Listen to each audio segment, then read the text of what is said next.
Jiraiya is a dumb, sweaty loser who failed to grow up mentally past 5 years of age, and despite being a teenager now, he likes to play pretend and act as if he has a demonic power residing in his right arm, which may have been cursed by some ancient god from some anime.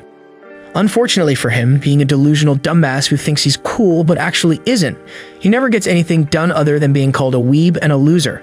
Now, before you all feel relatable to him, let me pop your bubbles and show you how he is still living a far better life than all of you. Despite him being in his cringy weeb phase all day long, he somehow managed to rizz up 4 girls to join the literature club as its only male member. Talk about being lucky. His harem includes his classmate and childhood friends Tomoyo and Hatoko, the niece of their club advisor Chifuyu, and his senior and the club's president Sayumi. It's a miracle how he manages to get his lousy ass in a club room with only girls but lets leave it as one of the wonders of the world. One day, they sit around a table and discuss his inability to grow out of his weeb phase. But during one of his acts, Jiraiya's hand starts shining like a bull, and that's the day when all their lives change once and for all.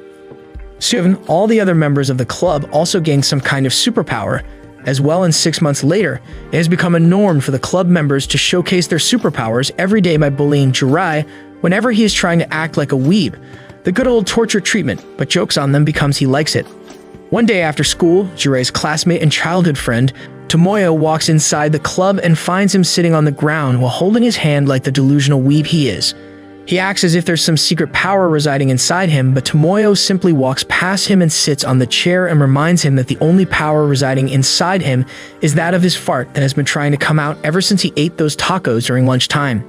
Feeling embarrassed, Jiraiya stands up and tells her to at least play along with him, but she tells him that she is not the only one who thinks he's annoying. But he tells her that others usually play along with him, and she bets him to test it out.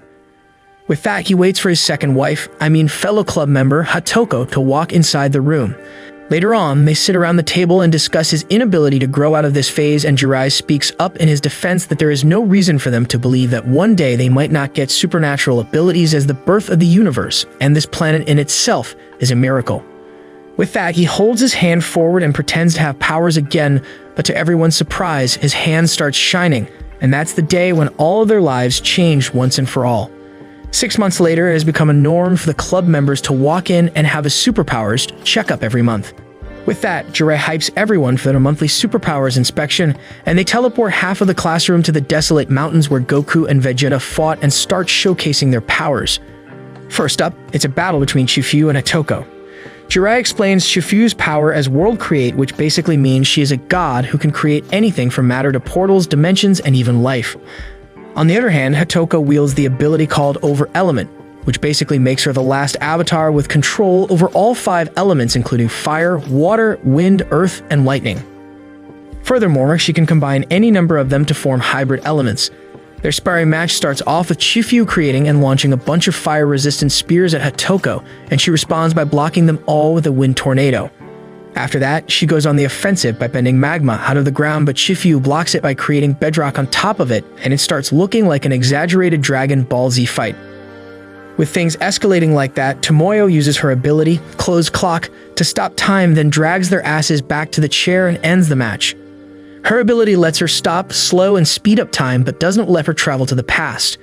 After that, Sayumi uses her ability, Route of Origin, to restore the combatants to their original state.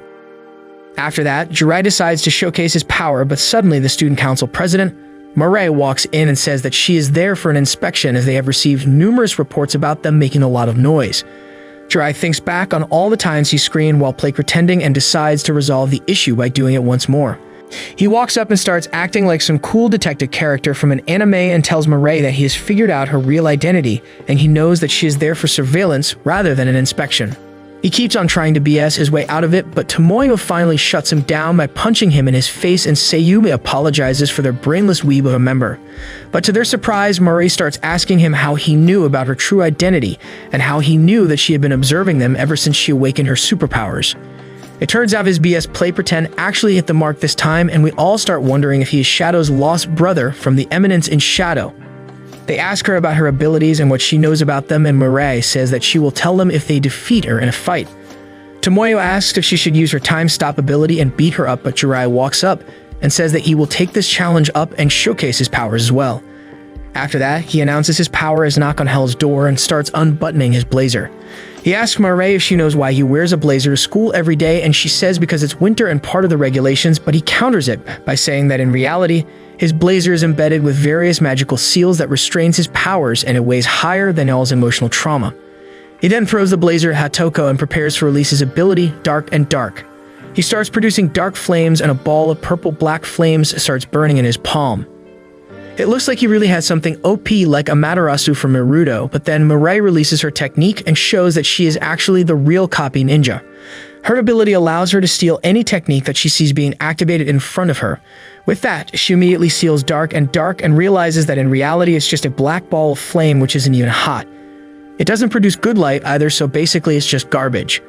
Getting this fact revealed that his supernatural ability gets high diff by a pair of mittens, he falls on the ground with his heart and soul broken.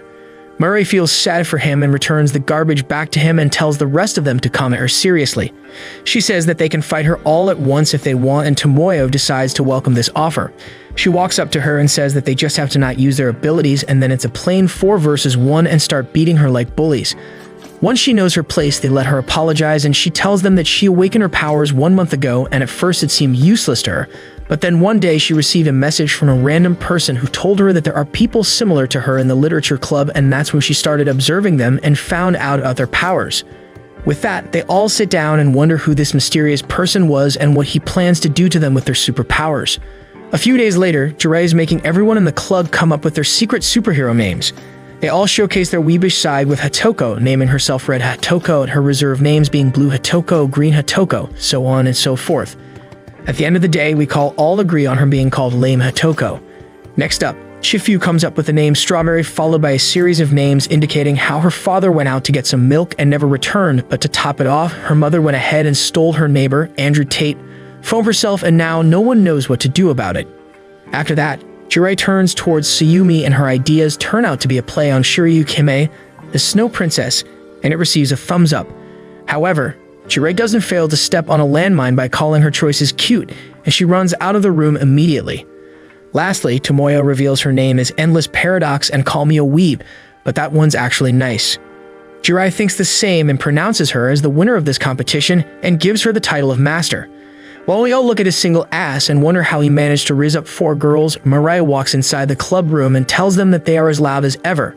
Tsuyumi returns and asks her what brought the student council president there, and she says that she was there to answer Jiraiya's love letter that he left in her shoe locker. She says that she accepts and takes out the letter and starts reading it, and everyone, including the man himself, starts wondering what this was all about.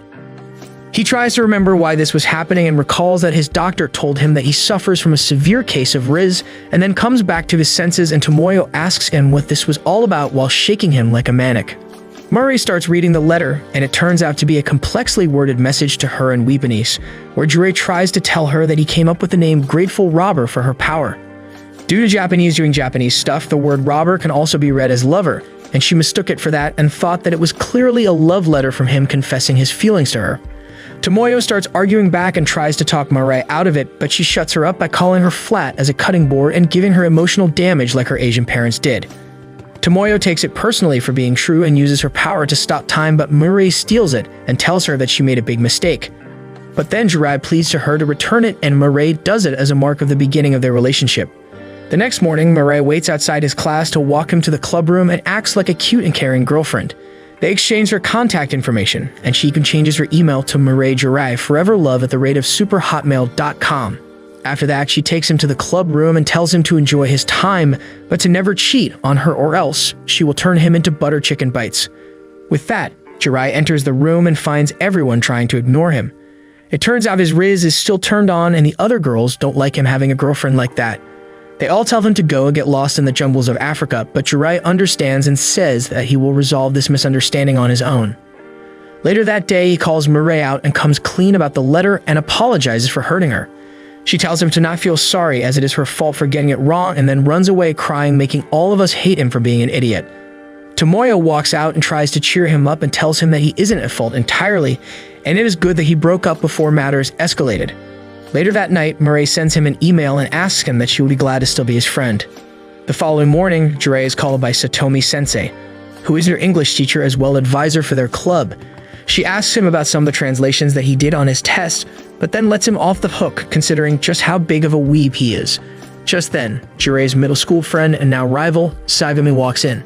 It turns out that he is just as big of a weeb as Jirai, but he's way more flirtatious and loves his games as well. He asks the teacher for his Nintendo DS that she took from him during class and calls it his lover. After that, he gets in an argument over anime and voice actresses with Jirai, and the teacher throws them both outside and tells them to go home. They sit on the staircase and Jirai asks him about his girlfriend that he started dating recently, and Sagami says that she dumped him already, just like the last ones. It turns out, Sagami makes a lot of proposals and has dated many girls, but all of them leave him after a month due to his weeb-ass attitude. Just then, Sayuma walks down the staircase and walks to the club room with Jirai. It's about time for their club's recreational activities, and so they decide to play some supernatural hardball tennis. Shifu creates a court and some playing gear for them, and they start playing one-on-one with Jirai against Tomoyo and Hatoko, serving against Sayumi. After some supernatural serves and shots, Jirai manages to win against Tomoyo, but then he plays against Hatoko and gets his head almost burnt to a crisp by one of her fiery tennis shots. Later on, they all sit together in the club room, and Jirai says that walking between life and death, he has managed to come up with another cool name and takes out his notebook to write it in it. The book is called The Bloody Bible, but due to Sayumi pranking him, Jirai ends up writing Bloody Viver on it, which is the name of the stationery shop and fashion brand where he got the book from. They all tease him and laugh at his mistake and make him feel a part of his social life inside. Once they get free from their club activities, they decide to go for some karaoke together. On their way, Jirai thinks of some cringy name and decides to write it down, but notices that his notebook is missing. He starts panicking and tells them all to go ahead without him and that he will go back and search for the notebook. After that, he rushes back to the school and inside the club room, and there he finds a white-haired young man standing in the middle reading his notebook. Back by the riverbank, the girls walk on and talk about how Jirai is so free-minded while Tomoyo thinks the word they are looking for is mindless. On the topic of nicknames, Otoko tells them all about a time in his middle school when kids used to call her Sweaty Fifth-Head Loser, and she really hated it. But then one day, Jirai came up with the name Fire Phoenix for her, and everyone decided to start calling him a dork instead, and no one called her the bad nickname ever again. She says that she knows Jirai didn't do it to save her, but that in itself is one of his great qualities, how he is reliable and kind without knowing it. Next up, Sagami says that when she got her powers, she started wondering if she can bring the dead back to life, but it was Jirai who told her to never do it, and now she understands that such an ability shouldn't exist in their world, and so she feels at ease. Shifu adds that Jirai told her the same thing about not creating life, and they all acknowledge how Jirai has through the most about their powers, and he always comes up with cool names and moves for them.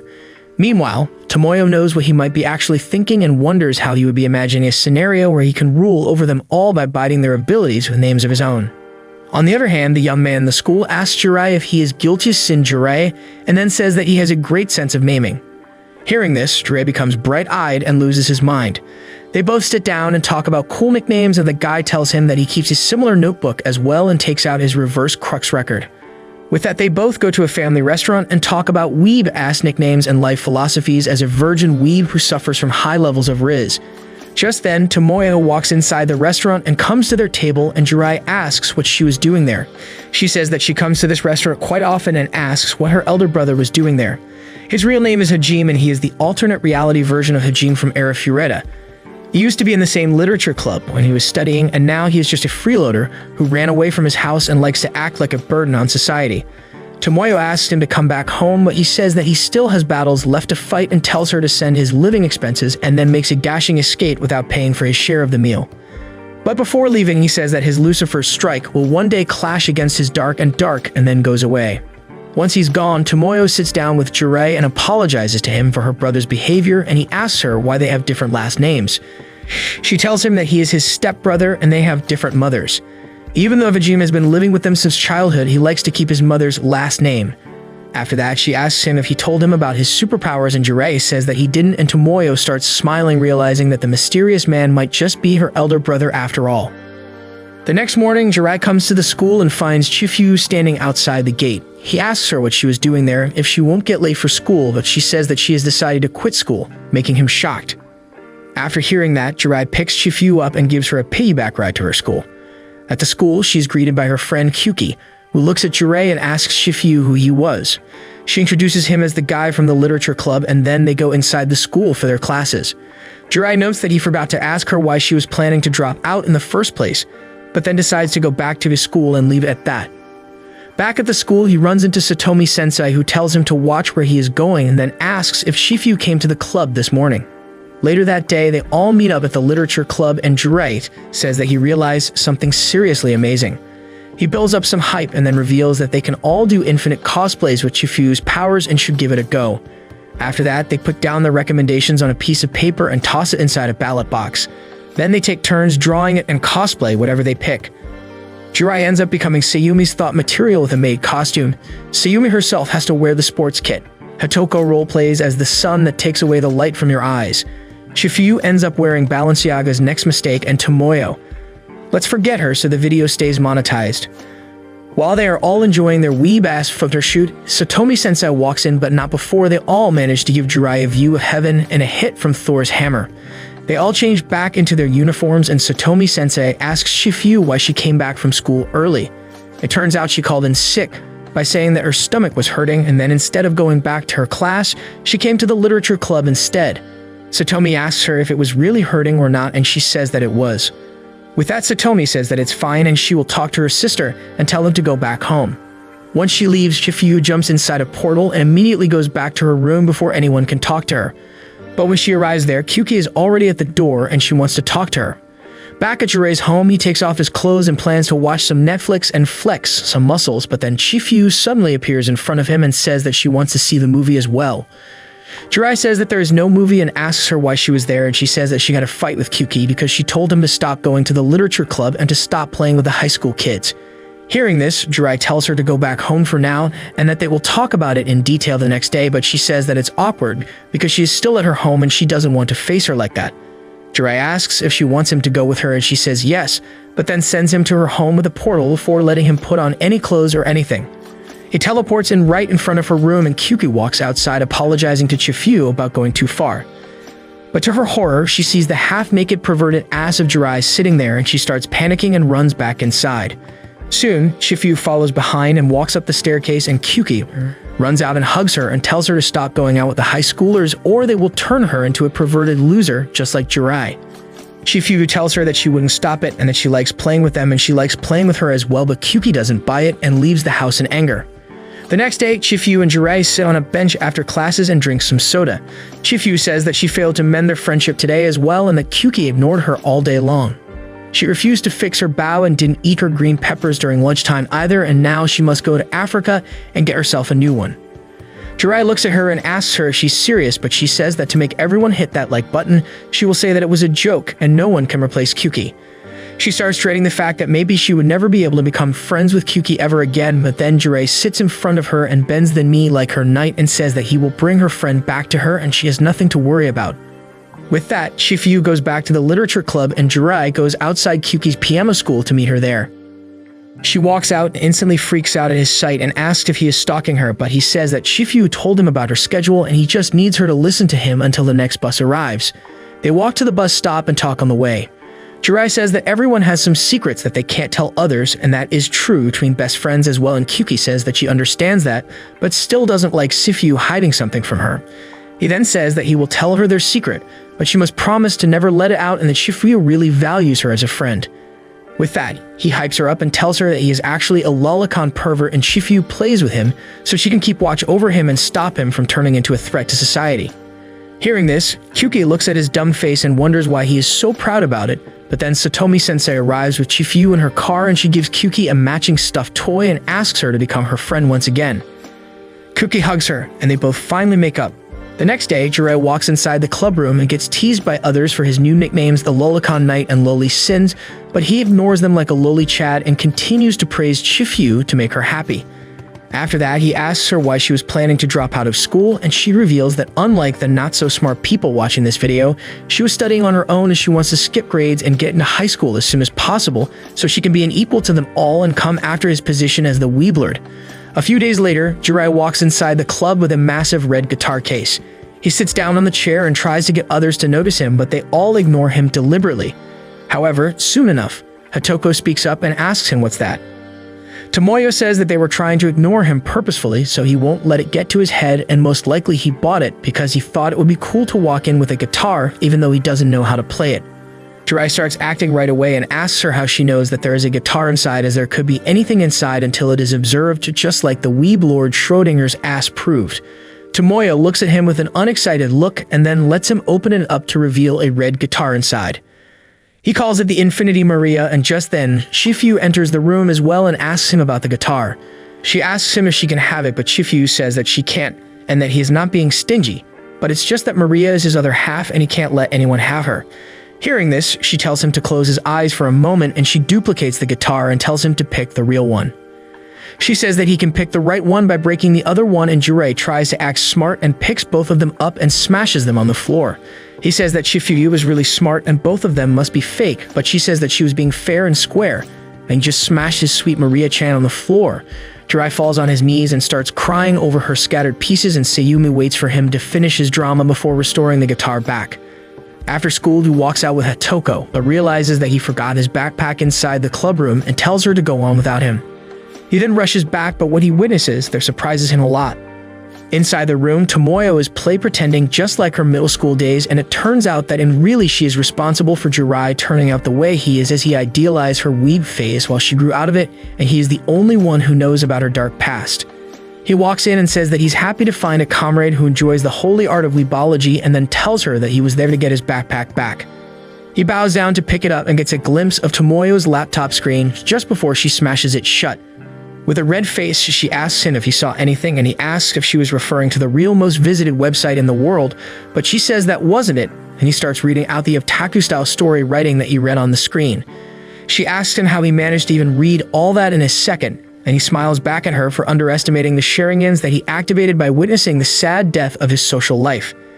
She starts choking him to death to prevent her secret from leaking out, and asks him why he is acting so calm. And if he wants to laugh, he can, but he tells her that there is nothing to laugh at in becoming a light novel author, as she realizes that she is speaking to the Weeb Lord himself and finds comfort in that fact.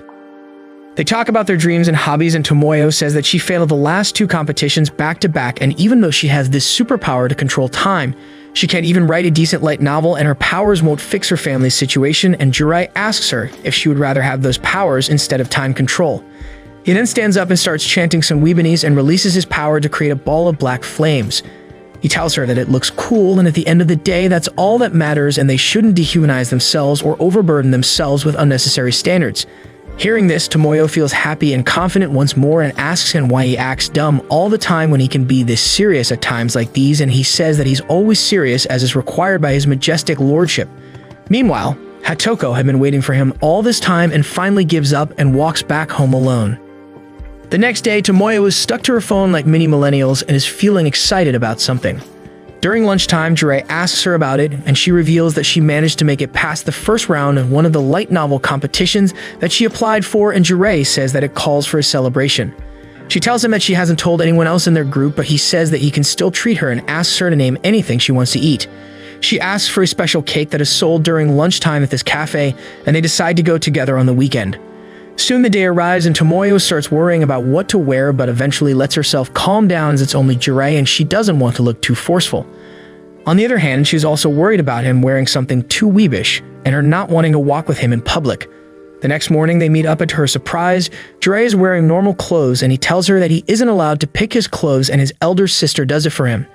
They go to the cafe, and Jirai starts off with one of the most important questions in life: how many times does it take for someone to visit a cafe before they can order the usual?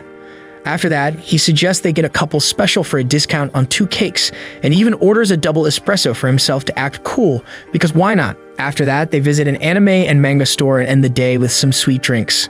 Jirai says that he had fun and hopes that she enjoyed her treat as well, and then they both walk back home, but to thicken the plot a little bit, Hatoko happens to be walking by and she sees them both together. Now let's put Hatoko on the back burner and get straight to Jirai's birthday. Everyone in the literature club kept it a secret from him and created a game with themselves as the characters and Jirai as the hero. He loves it, and they wish him happy birthday, bringing him to tears. The next day, Sayumi is absent from the school, and they all wonder if working too hard on the game finally caught up to her and she is sick. To make up for it, they decide to send a representative from their group to check upon her, and the winner turns out to be Jirai, because she did work hard for his sake. Later that day, he walks up to her house, and it turns out she lives in a big mansion. If it was not already obvious from her massive plots, now it's clear that she is rich. Jiraiya rings the bell and ends up getting greeted by Sayumi herself, who is wearing eyeglasses and is looking totally cute. He walks in and she serves him some tea, and they talk about her health. Jiraiya notes how she looks good in glasses and her casual wear looks cute as well, making her blush. Just then, Sayumi's younger sister, Maya, walks in and congratulates her sister for finally getting a man for herself. Sayumi scolds her and apologizes for her behavior, but then she brings her middle school graduation album, and they both start looking at her old pictures. She tells him how her late grandmother used to tell her to become a proper woman, and that's why she always tries her best to be proper and perfect. While looking at the pictures, Jiraiya notes that she was the student council president and asks her why she didn't go for the position in high school, but she suddenly looks down and tells him to leave as he is feeling sleepy due to the medication. Jiraiya wonders if he said something to make her mad and then quietly leaves. The next day, Sayumi doesn't come to the club room after classes and Jiraiya starts worrying about her. He calls his younger sister and asks her about Sayumi, and if she seemed mad yesterday after he left, and tells her that he felt like it after he mentioned the position of student council president. She reveals that in middle school, she was this perfect president, but due to that, she would get into arguments with the other council members, and this made it fall off. That's why she decided to create the perfect student council in high school. Hearing this, Jiraiya wonders why she didn't become the president then and goes to Mirai and asks her about it. Mirai tells him that she has wondered about it for quite some time as well, but it may be due to her powers and her bond with the members of the literature club members. Perhaps she is prioritizing her relation with them over becoming the student council president, and then he asks her when the student council elections were, and she tells him that you had to apply by September, and the elections were held around mid-October. Just then, he starts thinking back to that time and remembers that it was around when they had first gotten their abilities, and Sayumi suggested erasing all of their powers by using her route of origin, as it is the best option for them to return back to being normal high schoolers. Jiraiya stands up and speaks against the idea and challenges her to a fight to decide what they will do. They square off against each other behind the school with full use of their abilities allowed.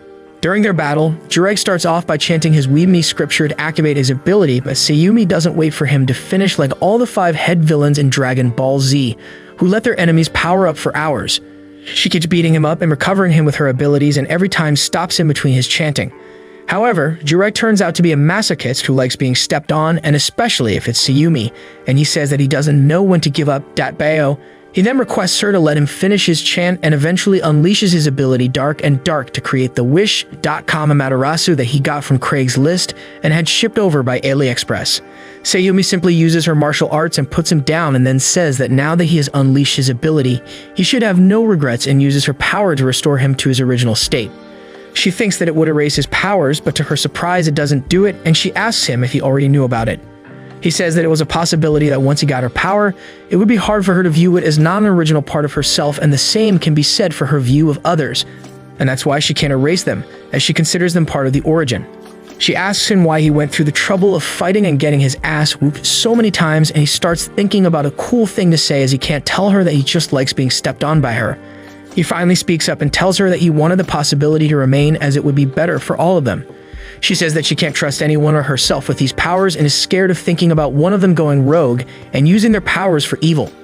Jiraiya walks up to her and tells her that it doesn't have to be scary, and says that he will show her a way to play with them and have fun, and this gives her hope, knowing that among them, Jiraiya is the one who probably knows the most about the harmful potential of their powers. Back to the present, Jiraiya walks back to Sayumi's home to apologize to her, as he thinks that she didn't join the student council because of him and their fight at the time. Sayumi arrives behind him and they both sit down and talk about it. He tells her everything and asks her if she was mad, and she says that she wasn't, and that it was a misunderstanding, and she was really feeling sleepy due to the medicine the other day, and that's why she told him to leave. She went to bed directly after, and today she couldn't come to the club room as she had to go to get her new lenses. She then shows him the receipt from the shop as well, and says that she can never be mad at him because she knows that he did all that for her sake, and he gave her hope as well. She says that she didn't join the student council because she did it in middle school for a certain someone, and in high school she was going to do it for a selfish reason yet again. In her mind, that's not how it should be, and so she decided against it. Jiraiya repeats her grandmother's words that a woman should be proper, and then says that who cares if they ain't proper, as no one is perfect, and she's already beautiful the way she is. Hearing this, Sayumi reveals that there was more to her grandmother's words, and it went like this: become a proper woman, then you will surely find someone who tells you that it's okay not to be proper. She says that she could have never guessed that it would be him who says those words to her, and that she really understands the meaning behind them. With all the misunderstanding cleared up, everything goes back to normal, and later that day, we see that Sayumi has feelings for Jiraiya as well. Now let's bring Hatoko back from the back burner to the forefront. She is Jirai's childhood friend who has spent the most time with him among the group. She always stayed beside him, but unfortunately for her, she is just a plain normie. She loves spending time with Jirai and feels for him as well, but for the love of God, she can't understand what's so cool about pretending to have an aching right arm and writing words one way and reading them another like some psychopath. After seeing Jirai spending more and more time with Tomoyo, she starts getting jealous, and her inability to understand him despite knowing him the longest makes her patience run out as well. One morning, Jirai's sister wakes him up and tells him to summon his slave, Atoko, tonight as their parents won't be home and she doesn't want to die eating some slime that they cook up. Jirai thinks the same and says that he will talk to her in class and prepares to go to school. On their way to school, he walks with Hatoko and asks her to come cook for them tonight, and they decide on making meat and potatoes without potatoes and vegetables. She feels really happy about it and takes all of her classes smiling. After classes, they all sit down for their club activities and their set topic is light novels. They all pick their themes and put out their work, but Tomoyo says that she couldn't think of anything and apologies for not writing anything. Sayumi says that it's all right. After the school ends, Jirai tells Hatoko to go ahead as he has something to talk about with Tomoyo. Hatoko feels sad but walks out anyway and goes to his home alone. Back in the club room, Jirai play pretends with Tomoyo and acts out an imaginary combo move with them as a pair. She asks him why he was doing it and says that she is not that sad that she would stay behind to play imaginary worlds with him and that she has work to do as well. He says that the reason he asked her to stay behind was that he knows that she is feeling overwhelmed by the pressure to write something bad or not up to her standards, and that's why she failed to produce an essay even though she's probably the best writer among them. She asks him how he knew about that and he replies with plot armor. He helps her build up her confidence and asks her what was bothering her. And she shows him her new light novel and that she was having trouble with coming up with good names for the main characters. After that, Jirai walks back home and Hakoto greets her with food on the stove. She asks him what took him so long and notes that he is messaging on his phone. She asks if it was Tomoyo and what they were talking about, and he says that she wouldn't understand and says that it wasn't something special. Now let's entertain some backstory. Long ago, before Jirai awakened his conquerors Riz and was collecting girls for his club like some Pokemon trainer, he only had Atoko. She was always a little cowardly and had trouble understanding Weebinese and otaku culture, but the one person who was always there for her was Jirai. She became good friends with him and would always stay beside his side, but as time passed it became painfully clear that they were a bad fit. He was the Weebler and she was as normie as one can be. Despite all that, she always kept up her smile and tried her best to find happiness in his happiness. But now when Jirai says that she won't understand him, she feels really hurt, and with everything going on with Tomoyo lately, she bursts out at him and starts crying. She tells him how she doesn't get his weeb-ass BS and childish play pretends and wishes that he would explain everything to her in a way that she would understand, and then runs outside. Jirai runs after her, but it is already too late, and he eventually runs into Sagami, who asks him if he was looking for Hatoko as she ran past him a while back in slippers and a cooking apron. They talk about what happened and Sagami tells him that it was about time as it was bound to happen sooner or later and that it was pretty obvious as someone watching them from the outside. Jirai starts looking for her after that but fails to find her and falls down as well. He calls Tomoyo and Sayumi for help and makes them come out as well to help look for his first slave and cook who ran with his cooking apron and left food on the stove. They all look for her for hours but fail to find her. And that's when Sayumi says that maybe it's time she uses the second evolution of her power, making them wonder about it. Meanwhile, Hatoko finally calms down and starts beating herself over what she did and her inability to understand her childhood friend. She feels really down, and that's when she runs into Tomoyo's Ishikade elder brother, Hajime. He asks her to sit down with him and talks to her about delusional weebs like Jirai and how they are a paradox. They want to be understood, but at the same time they want to keep an element of mystery to their character. To that end, the existence of a friend who doesn't understand them fully but still plays along with their make-believe scenarios is a necessity for their existence and reassures her that Jirai would never think less of her and that he must appreciate her a lot.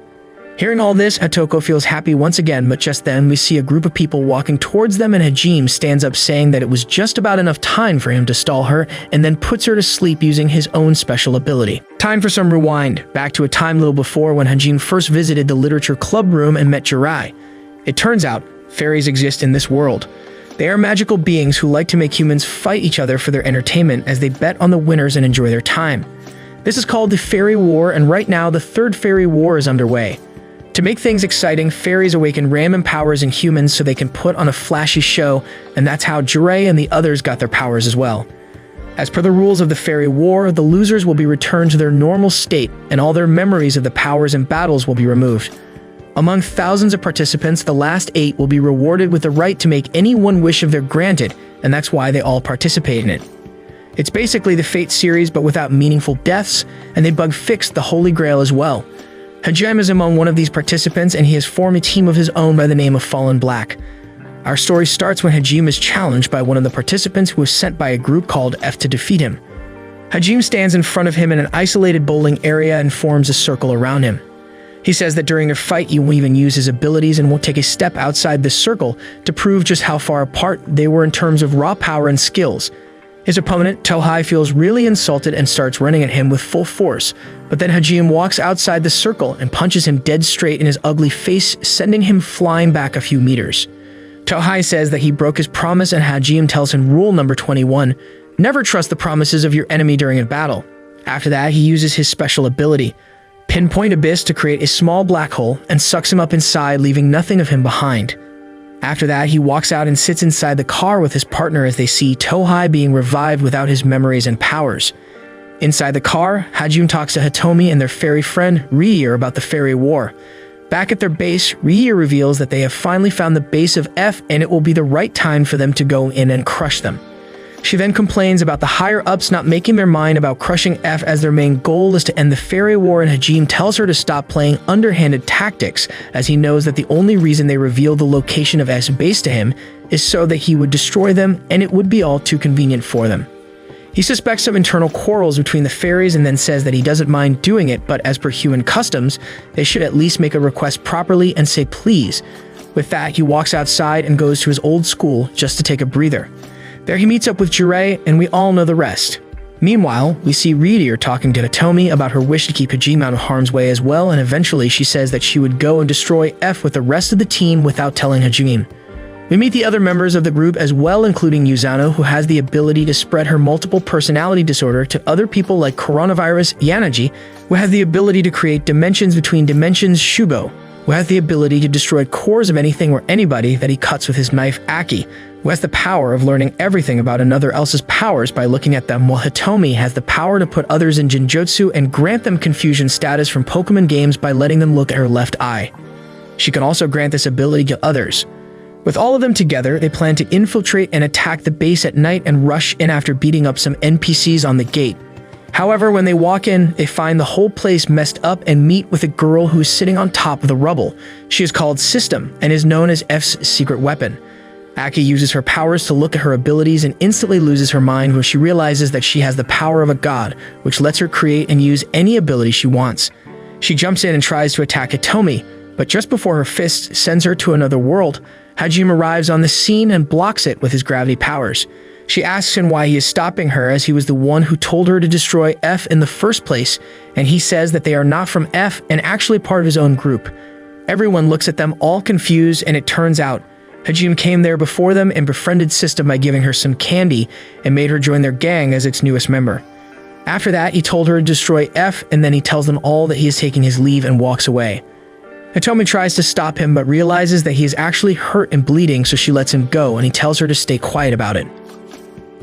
A few weeks later, we see that Hajime hurt his eye by sleeping while wearing contact lenses, and he is banned from wearing one until it heals up. He starts thinking of ways to heal it quickly and immediately thinks about Jirei's gang that he has named the Virgin Children. What a perfect name, right? He decides to kidnap one of them who has the ability to heal others, but accidentally ends up kidnapping Otoko. His friends scold him for making this blunder, and they let her sleep in a bed, hoping her friends would come to rescue her. On the other hand, Sayumi tells everyone to go back to the literature club, and they call Chifu out as well. She starts calling out their names for attendance and says that Hatoko is not there, and as the literature club, this is not their original state. To bring things back to normal, she uses the second stage AoE version of her ability, Root to Origin, Ouroboros Circle, and returns their state to normal by summoning Hatoko in her chair. She wakes up and greets everyone good morning. They tell her that it's almost nighttime, and Jirei apologizes to her for making her feel so sad and burdening her in this way. Tomoyo also stands up and recognizes the tension and tells everyone about her trying to become a light novel author. She says that she wanted to keep it a secret from everyone until she produced some meaningful results, but Jirei found out about it early on and she doesn't want to make it cause any trouble for anyone. Hatoko understands as well, and then Jiraiya asks her to keep being his friend, and she holds his hand, saying that it's warm just like in their childhood when he would come to rescue her whenever she was afraid of something and hiding under the stairs. With everything back to normal, Shifuyu brings out a bag of chips and asks Jiraiya to open it for her. He stands on top of the table and starts pulling it like a buffoon, but then his hand starts burning the black flames, and it turns out he has unlocked the second stage of his own ability as well. He raises his hand and shoots out a stream of hot black flames at the ceiling and becomes excited, but then starts screaming in pain as he realizes that his hand is burning as well. Now let all of you wait in suspense about his awakened power and skip a few weeks over. Tomoyo has finally finished drafting her light novel that she was working on, and she gives it to Jiraiya for some feedback. He says that he would be happy to help her anytime, and she says that at times like these she is happy that he is actually a weeb. He teases her by asking if that's how she should be referring to someone she is asking for help, and she starts apologizing. He wonders why she thought he was serious, and she says that in reality she actually respects him and thinks that he is really amazing for being persistent with his delusional act despite all the hardships he faced because of it. Jiraiya replies by saying that he doesn't think himself to be as persistent, and in reality, there was a time during 8th grade of their middle school when he thought about graduating from this delusional phase. But then he had a fateful encounter with a girl who was equally, if not more, of a delusional weeb than himself. She used to wear a white wig and called herself by an evil name, and Tomoyo starts getting flashbacks to her dark times and tells him to stop talking and runs away. Turns out, he doesn't know that that girl was actually Tomoyo. Meanwhile, back at Hitomi's room, Yusano and Yanagi work on some security camera footage to make sure that no one escaped from their mission to destroy the S base. It turns out that one woman managed to run away from the back door, and to make things right, they decide to simply delete the file and hope that Hajime doesn't find out about it. Some days later, Jiraiya and the others are studying together for their exams. Jiraiya is bothering everyone with his delusion play-pretend methods to study, and Tomoyo tries to shut him up with a rolled-up book, but it only makes him talk more like the masochistic weeb he is. Sayumi tells him to not get sidetracked during studies as well, and he says that it looks like he will have to use his awakened power once again. The others become mad at him immediately, and tell him to never think about it even as a joke, and make him promise to seal his power for good. Later on, during the club activities time, he asks Shifuyu about her grades at school. She says that they are pretty normal, and he asks her about her score on the last math test. She says that she got a 0, and this makes him really worried.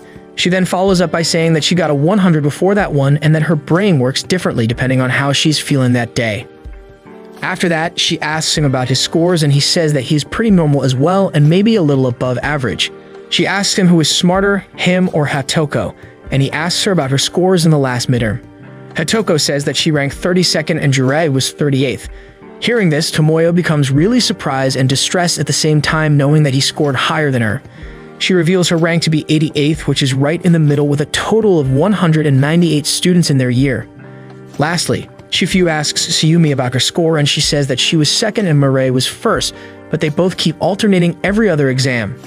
With all that out in the open, it is evident that Tomoyo is the dumbest pumpkin in the room, and she starts studying like rabbits breed to make sure she doesn't get stuck with a rumor of like being dumber than Jiraiya. To help her out, Hatoko offers to study with her later on. Later that night, they both sit down in a cafe and study over some coffee, and Hatoko asks her about some weeb words that Jiraiya uses. She explains them easily like the closet weeb she is herself, and Hatoko is amazed at how easily she can understand Jiraiya. Soon, their exams come to an end, and Jiraiya still scores higher than Toyomo. After cleaning up their club room, he goes down to take the trash out, and Shifuyu helps him as well. Once down, she asks him one of the most important questions in life: is Kurgive food or drink? After making an analogy that I'm too lazy to explain, she has him realize that while she enjoys summer vacations, she'll be sad because she won't be able to be with them. She then has him invite her to the pool when they are free during their vacation, making her happy once again. Some days later, the FBI gets alerted that Shifuyu is feeling heavy and warm in her heart and talks about it with Kyuki.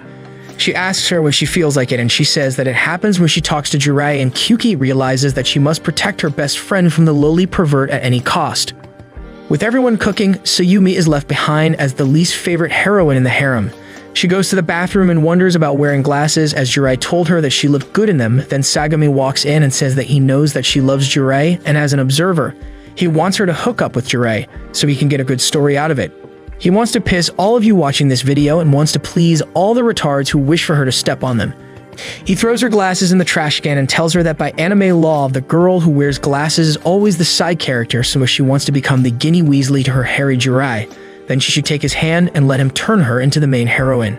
Meanwhile, Hakoto and Tomoyo sit together and Hatoko asks her if she can discuss something about love. Firstly, she asks her if she loves someone and Tomoyo says that she doesn't. Spoken just like a true tsundere.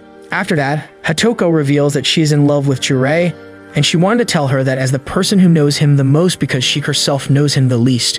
She then asked her again if she loves someone to make her accept her feelings as well or to let her claim Jirei for herself once and for all.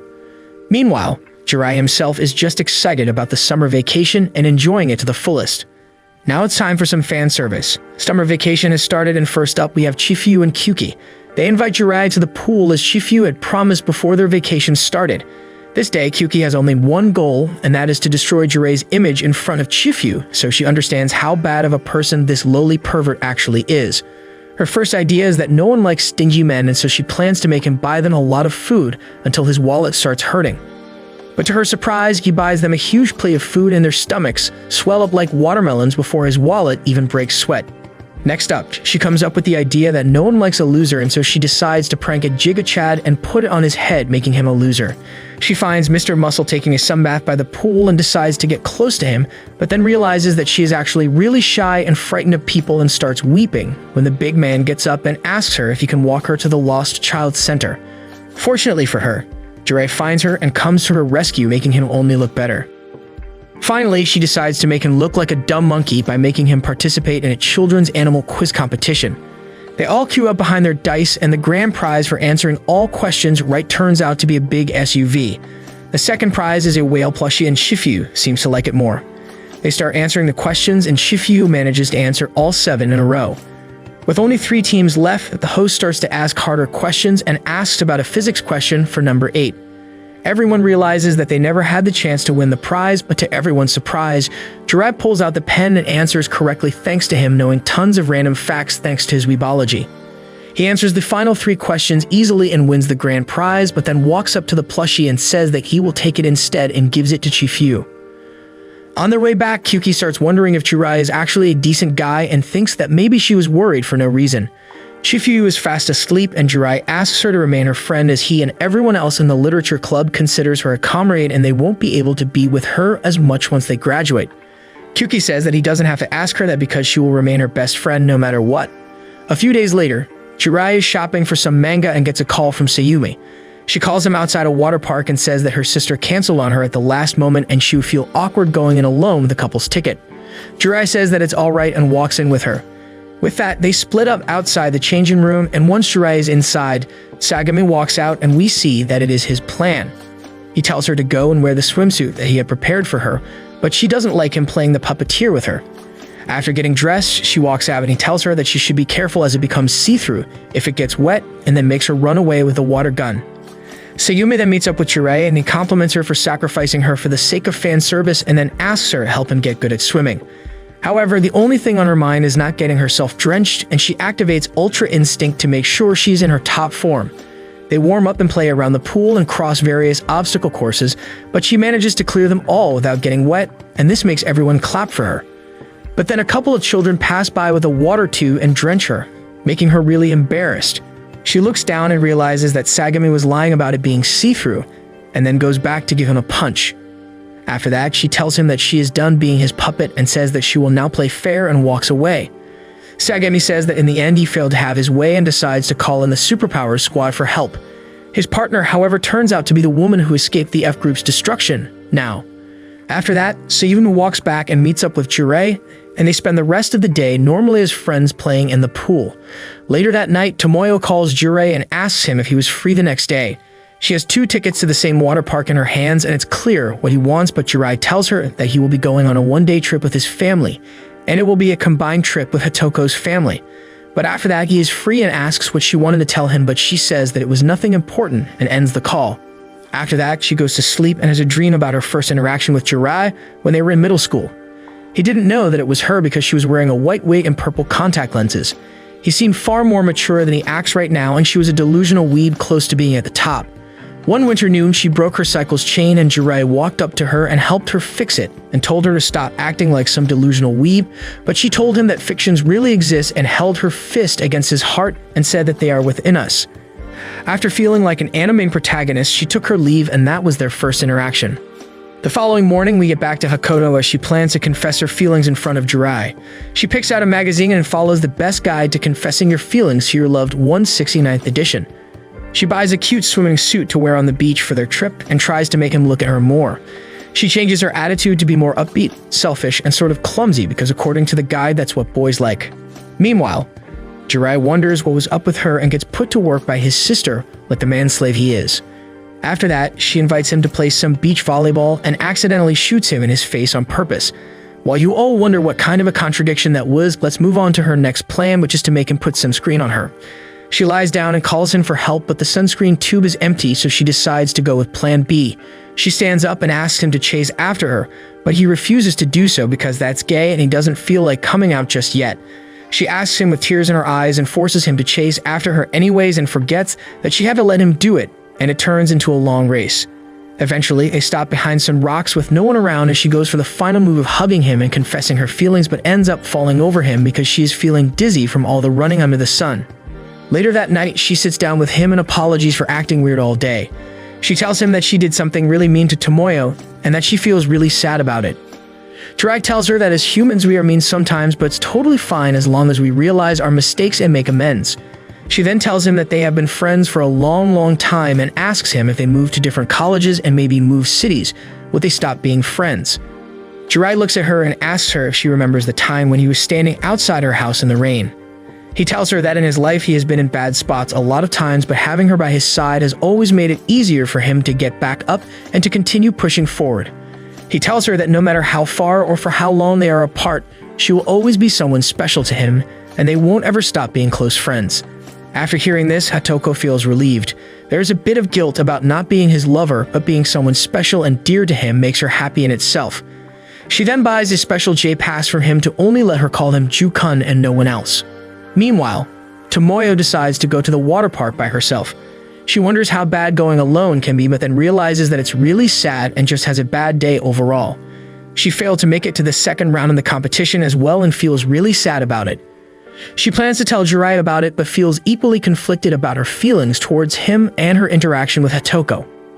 One night, she receives a call from Jirai, and he asks her to meet him at the summer festival. She wears a yukata and all, and he decides to give her a treat. She says that he treated her last time too, so this time they will compete for it with a prize shooting game and the loser has to give the treat.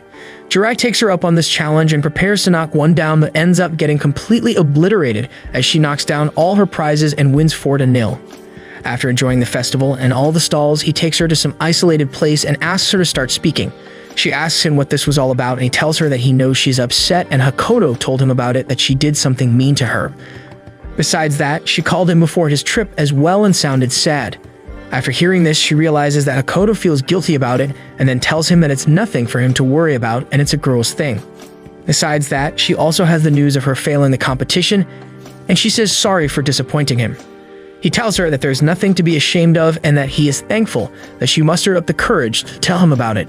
She asks him if he won't console her and he says that he wouldn't because she tried her hardest and he respects that, and it is her right to feel frustrated about it, and that he is there for her to listen. Hearing this, she puts her head on his chest and calls him an idiot. Just then, the fireworks start going off and they realize that they are standing at a great spot to view them. While looking at the fireworks, she thinks back on all the moments that she spent with him and accepts her feelings for him and says that she loves this moment. While all these happy vibes are going on, Mireille gets an unexpected visitor at her house. It is none other than the XDEF group's member, Nao, and it turns out that she has the ability to take over bodies like Ino from Naruto. She uses her powers and takes over Murray's body and then calls the literature club members to the school for something urgent while they are all still on their summer break. The next day, they all gather in the room and wait for her without knowing what is about to happen next. Suddenly, Mirai enters the room while holding her hand and says that it's on fire. Hatoko uses her powers to create a water sphere, but to everyone's surprise, Mirai uses her powers and steals Over Element away. She then uses it to create a deadly stream of flames and attacks Hatoko with it, but Chifuyu uses her ability to block it with an earth wall. Mirai says that that's what she wanted and uses her ability to steal Chifuyu's powers as well, becoming almost godlike. Just then, Tomoyo uses her powers to stop time after reading Jirai's instructions on a paper while standing behind him. She then drags them all outside the school and they decide to hide inside a karaoke room. Hatoko says that Mirai was really serious about ishikaing her, but at the same time something about her felt off. Jirai speaks up and says that her body and abilities were the same, but her personality seemed different, and there is a possibility that she is either being manipulated or possessed by someone who has superpowers as well. He then says that they will have to ask her about it themselves and gives her a call on Murray's phone. She picks it up and tries to speak naturally, but Jirai makes her come out that she is not the real Murray and asks him if she wants to meet in person. She agrees and calls him to the literature club. After the call ends, we find out that Sagami is behind all this, and he had Neo process Murray's body to steal their powers, and in exchange for providing him with an entertaining story to watch, he will let her join them in the Fallen Black even though she's an XF Group's member.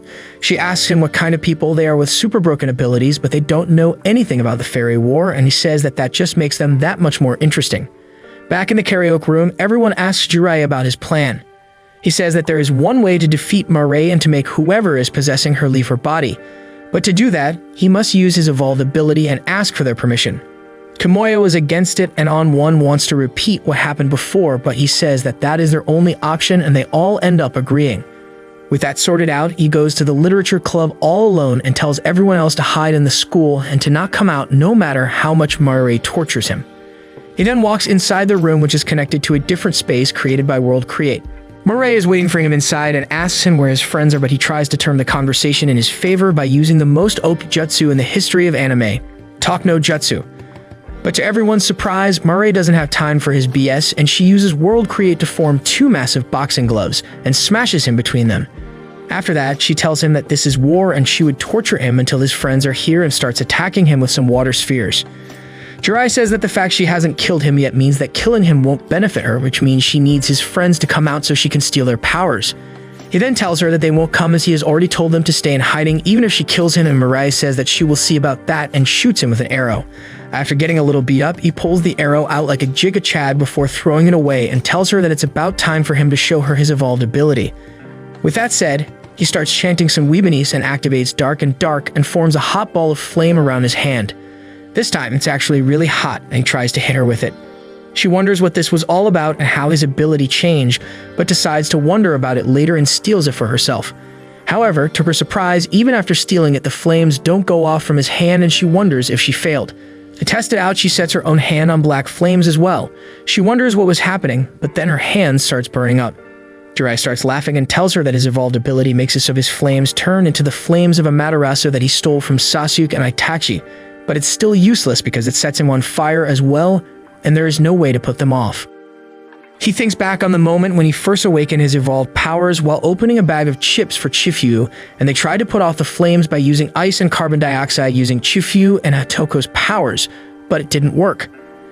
In the end, Sayumi made Chifu create a small guillotine to cut off his burning hand, and then use her own powers to restore it to its original form. After that, they made him promise to never use his evolved ability ever again. With this newfound information about his even more useless ability, Mirai becomes anxious and tries her best to stop herself from burning, but Jirai tells her that the only way for her to do it is by giving others their powers back and to bring the real Mirai back. Neo can't bear the pain and undoes her spell, and this brings Mirai back to her senses. She wakes up to a burning hand and a lowly pervert standing in front of her in the middle of nowhere and starts panicking, but Jirai slaps her in her face to calm her down and then hugs her. He tells her to trust him and asks her to give others their powers back, and just then, they all come running and cut both of their hands off with the guillotines and have Sayumi restore them with her ability. On the other hand, Neo calls it beginner's luck and says that they won't get away with it the next time, but Sagami says that there won't be a next time and points towards Hajime standing there behind them both. Hajime uses his powers and defeats Neo in an instant and puts her out of the war and then warns Sagami. He tells him that he went too far with his games this time, and he is to never try anything against the virgin children ever again or else he will put him out as well. After that, he walks away saying that it is best to keep the best fight for last. Back at Murray's house, Sayumi talks to her about what happened, and she tells her about getting visited by some adult, and it is most likely that she possessed her at that time. Her real mind has no memories of what happened after getting possessed and had been sleeping for the past 2 days. She says that she still has a long way to go as an ability wielder if someone can just take over her that easily, and thanks her for saving her. Sayumi tells her that if she wants to thank anyone, that should be Jirai as he worked the hardest, and she asks her why he went so far for her. Sayumi says that Jiraiya considers her a friend just like he considers the other members of the literature club his friends, and just like he has done for all of them, he has thought about her powers a lot as well, and that's why he was able to come up with a logical solution with a calm mind, and then tells her that if it were to happen again, she would probably put her trust in him once again. Hearing this, Mirai says that it looks like the perfectionist Sayumi can do foolish things, as well as she calls her a rival in love. Meanwhile, Hatoko and Tomoyo go out to buy some books together, and Tomoyo suggests a great book to her as a beginner. They both sit down and talk about Jiraiya's poor recommendations, and eventually Tomoyo confesses that she loves Jiraiya and apologizes to Hatoko for it.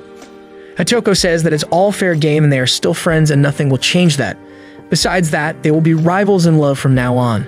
With all these loose ends tied up, Jiraiya meets up with Shifuyu on a weekend and tells her to be careful with her powers. He tells her that soon they will all graduate, and he wants her to remember that powers are not meant to be used for evil, nor are they meant to be used for good. These are superpowers that look cool, and that's all they need to be, and she shouldn't burden herself with anything more about it. After that, they all group up together and continue their summer break, and that's how Season 1 of When Supernatural Battles Became Commonplace comes to an end.